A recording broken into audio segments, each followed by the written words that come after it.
Well, I'm going to have to stitch two videos together here, guys. So, the video you are about to watch, I recorded before the news got to me that Ron DeSantis had dropped out. So, I made a lot of points. I don't want to sit back and go and edit this, and I don't really want to re-record it either. So I'm instead going to put this buffer in the beginning and point out the fact that, yes, in the midst of me recording the video that you're about to watch, I did get the news. Well, I didn't get the news, obviously, because it wasn't in the midst of it. But in the midst of me recording that video, Ron DeSantis has dropped out. So it's going to be a little bit interesting now to see what I saw. Because, again, when I made that video, I had absolutely no idea that he was going to do so. But we'll see what happens with this, and we'll talk about it on a contemporary and enjoy the video that I intended to present to you right up until the point that Ron made his speech. Take care.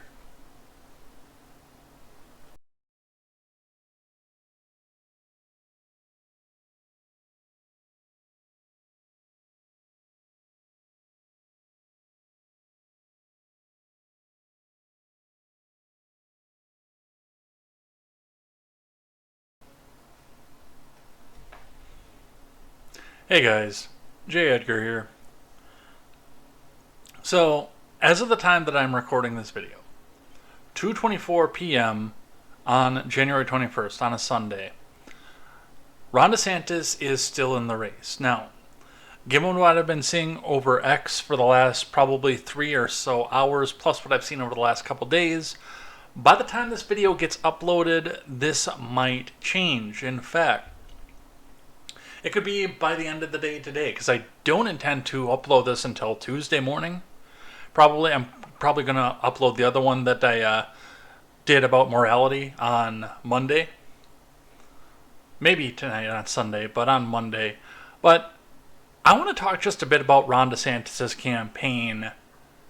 The fact that it does look like it's coming to an end, especially after what happened in Iowa to him, and what this means going forward. Now, I am fully in the camp of, right now, you do need to make preparations for 4 more years of Biden.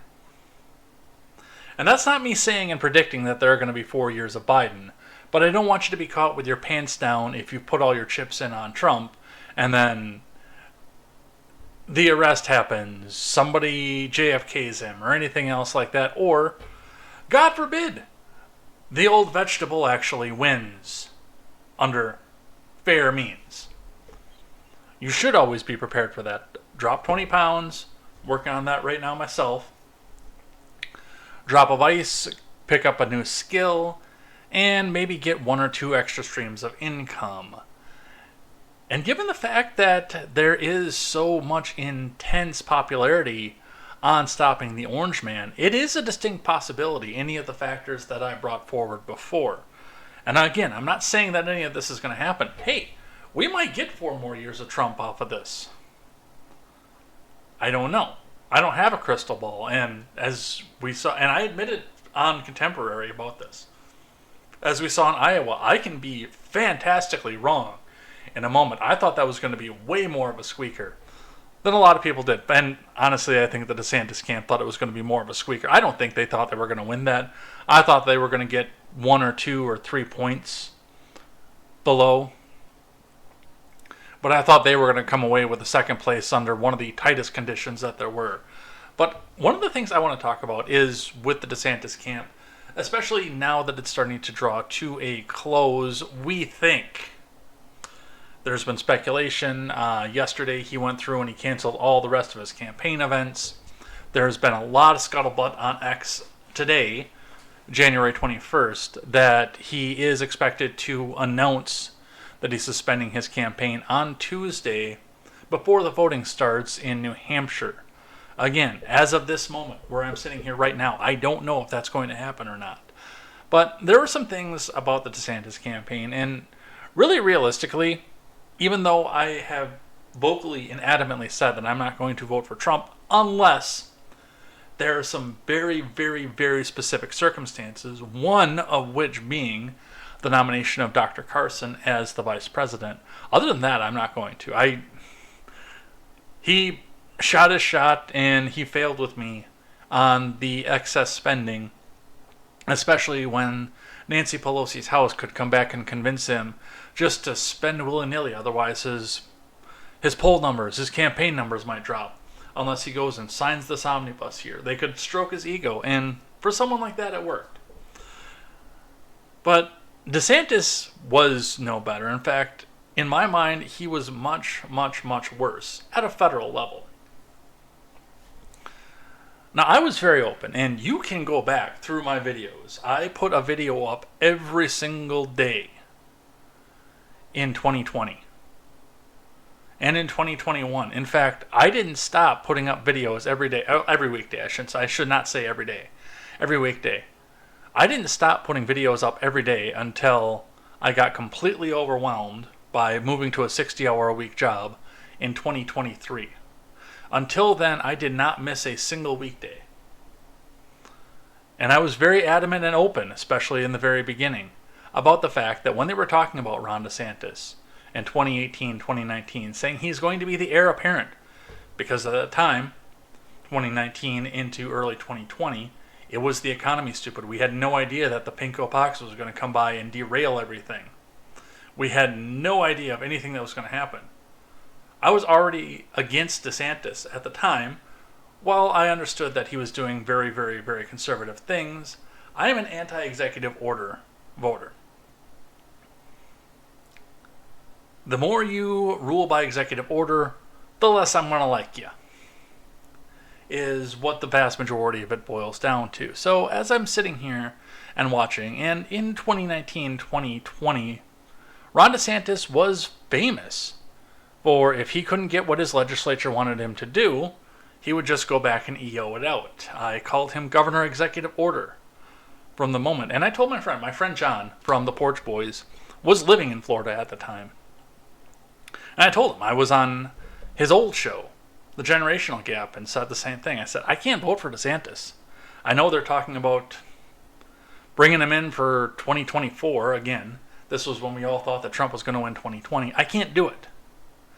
The executive orders, the way he's doing things, I like the things he's doing. I don't like the methodology by which he is doing these things. I'm a process guy.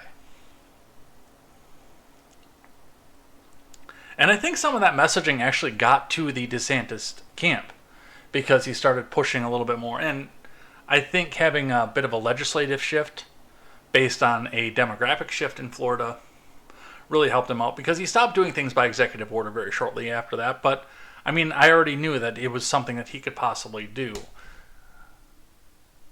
And then 2020 happened, and the pinko pox happened, and gas got ridiculously cheap. But there was big scuttlebutt, especially when we got into the point where he was starting to reopen Florida, where he came back out and was starting to talk about being the 2024 presidential nominee. He was going to come in, he was going to take it over from Trump, he was going to do this, he was going to do that, and that was, I think, shortly after the big spending package, the big COVID relief package, and the PPP loans all got approved, and I started to say, I can't do it. In fact, through most of 2020, I said I wasn't going to vote for Trump. It was the middle of October of 2020 before I finally came out, and there's a video on this channel, again, you can go back and look at it, where I said, yes, I'm going to vote for him, but I am doing it so begrudgingly. The title is Kicking and Screaming. I've endorsed Trump's kicking and screaming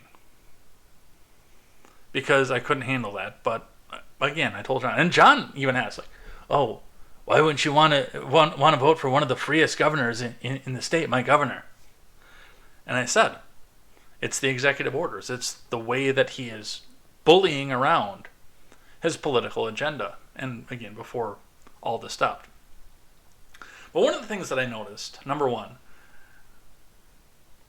once Ron DeSantis tried to translate a lot of things onto the national stage, once he did finally start running for president, which I think was too late in the cycle, I'll agree with people like Sticks on that.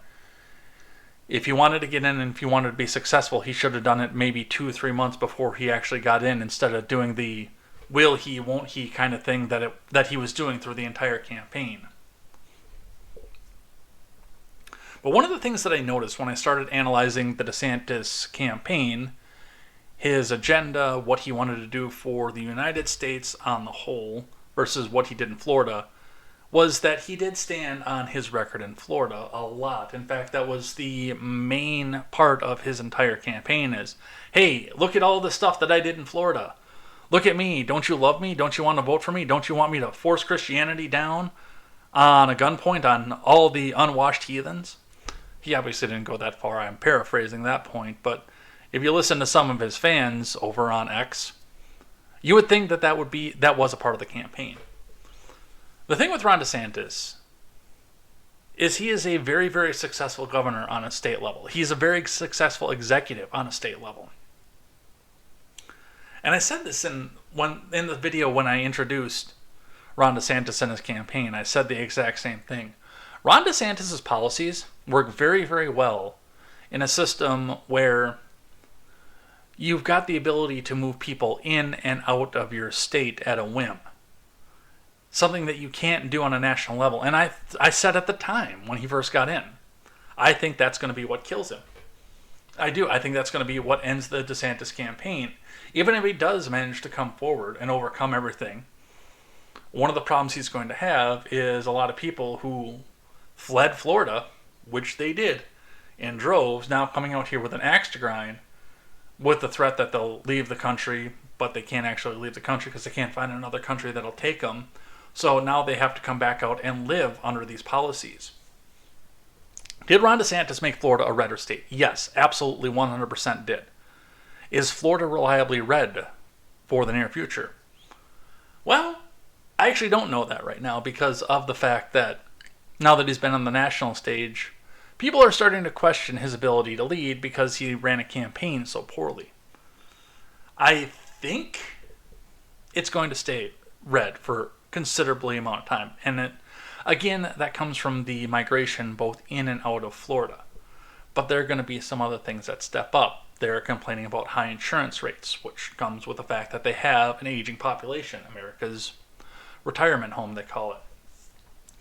High property values and the inability for people to get into properties, both rental and owning in Florida, based on the fact that it's so expensive because so many conservatives moved to the place.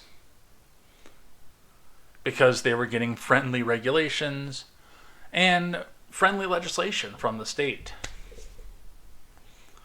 What made Ron DeSantis successful in Florida? And I know that the liberals will come back out and say that this is what made him evil, was the fact that you have a choice on where you live in this country. And so many of them, once they got dissatisfied with, a lot of it was propaganda, the "don't say gay" bill. He's going after Disney. He wants to kill your kids by not letting them trans. Parental rights and education and all the other propaganda that went around him. A lot of them fled. They went up and they found a slew of other states in the area. I know Georgia is beginning to get more blue, especially if you go into the Atlanta area. Maybe not shortly outside of the Atlanta area. I know some very, very conservative people who live outside of Atlanta. I've been to their houses numerous times. I know some extremely conservative people who live just outside of Atlanta. But if you're in inner city Atlanta, it's pretty much a liberal free-for-all out there. Or some of them are going to places like North and South Carolina, or going further, going to places like Illinois, Colorado, and God forbid even California. I know that Gavin Newsom wanted to brag about how many people came to California escaping Ron DeSantis' policies. Well, you had a larger number of people, and it's reflected in property values, who came back into Florida based on the same thing, the fact that they liked what Ron DeSantis did so much, they wanted to go back and live under it. It's a very, very distinct change, too, from the conservative landscape, which is usually centered around places like Montana, Wyoming, Nebraska, Iowa, and things like that, where it gets cold. So there's a place out there on the East Coast, metropolitan, so you don't have to drive 3.5 hours to go to your closest Walmart in most places, where you can go out and live under the conservative dream, still have all the creature comforts of home, the Walmart, the Starbucks, the McDonald's, or your big chain restaurant, and a lot of small restaurants too that are local to the area. Some of the food around the Orlando area, especially the Oviedo area, is absolutely chef's kiss. But you can do this, and you can have all your creature comforts. There are swaths of rural in Florida, but it's not like driving through central Iowa, plus no winter. So you can do all this, have all the creature comforts, go to Florida, and still be conservative without having to worry about, quote, the woke. And that's really what made Ron DeSantis successful, and that's what gave him such a dominating lead coming into his second term in Florida. But does that translate onto a federal level? No, I don't think it does. It's some guy the other day that was trying to, because there are people right now that are, if the rumor and the scuttlebutt is all true, where Ron DeSantis is about to drop out, I think there are some people out there that are making some of their last-ditch desperate pleas to get more people on the DeSantis camp so he'll stay in. And I had one of them come back out and actually try to tell me, you claim that you're a Federalist, because my X profile says Federalist 10A enthusiast. You claim to be a Federalist. Why aren't you voting for the only Federalist in the race? Dude, Ron DeSantis, from his central office in Florida, fired a local prosecutor that was elected by the people. I believe that was Palm Beach. I know it was somewhere down south in the state. But he went through from his central office and did so. Constitutionally, by Florida's Constitution, yes, he had the ability and the power to do that. And on top of that, I don't like this particular prosecutor's ideology, his politics, and the fact that he chooses not to prosecute crime based on his politics and ideology. But that was one of the most anti-federalist things that I ever saw anybody do. This is a person that, however misguided, the people of that particular area wanted. And they elected him. That's an elected position that he got fired from. That's not federalism. That's centralism and anti-federalism. Now, again, that goes on to the idea of things that Ron DeSantis can do in Florida, where it's easy to migrate to and from, that he can't do on a federal level.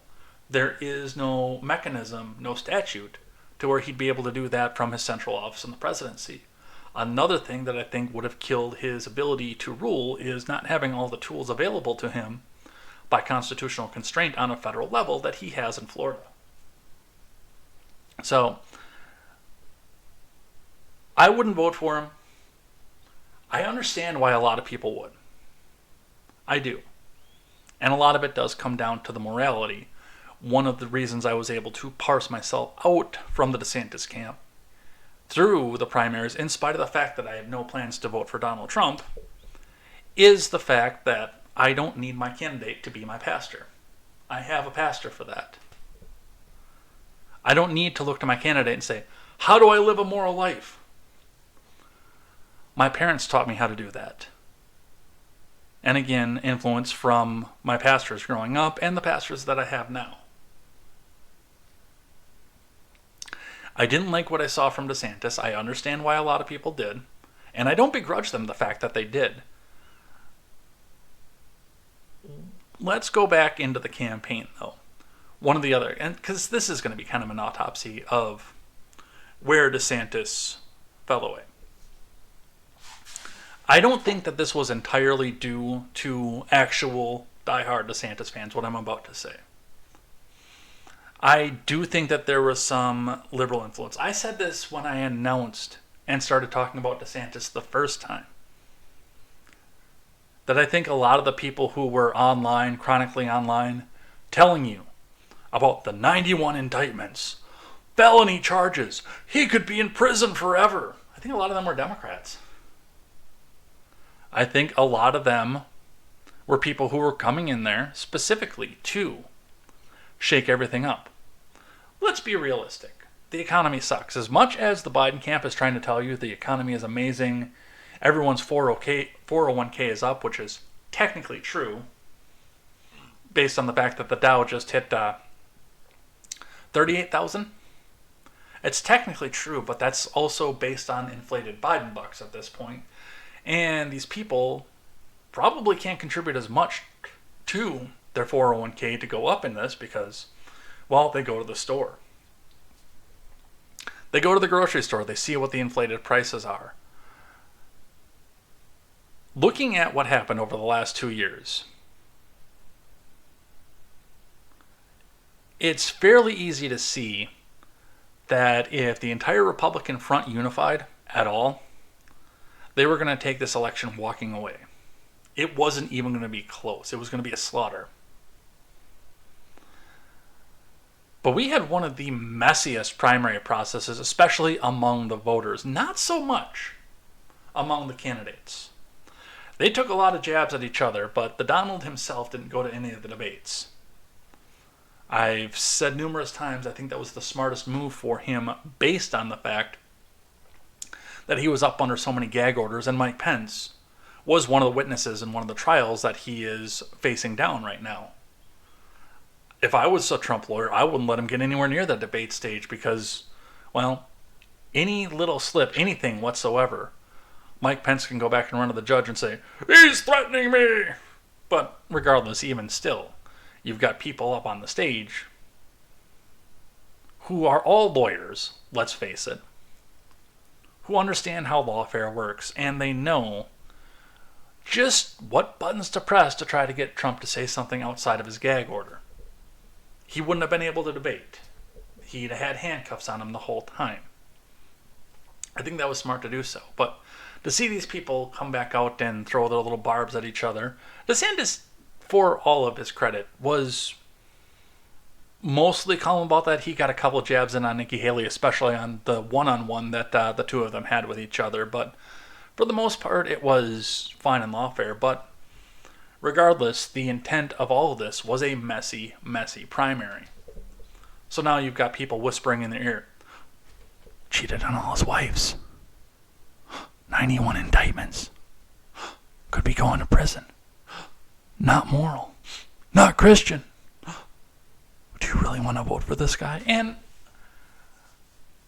from what I've experienced from the people out on X, I think that there's a genuine mixture of people who actually came to believe this, or who did believe this entirely from the start, and people who are being agitated because the big influencer told them to be agitated about it, and now tell them that they can never vote for Trump. They can never rectify the moral compass. They can never do this. They can never do that.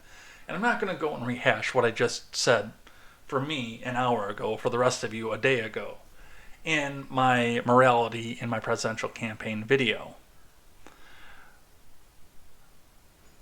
But the Trump fans, which I didn't see a lot of them, but algorithmically I'm not going to, because for whatever reason, X has me labeled as a Trump fan.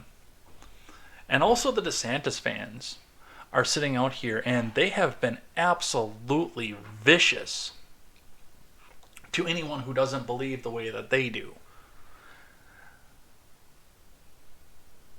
If you want me to get down to the nitty-gritty, I think that's one of the things that buried DeSantis' campaign, is the absolute ire and viciousness and everything else that came along with that.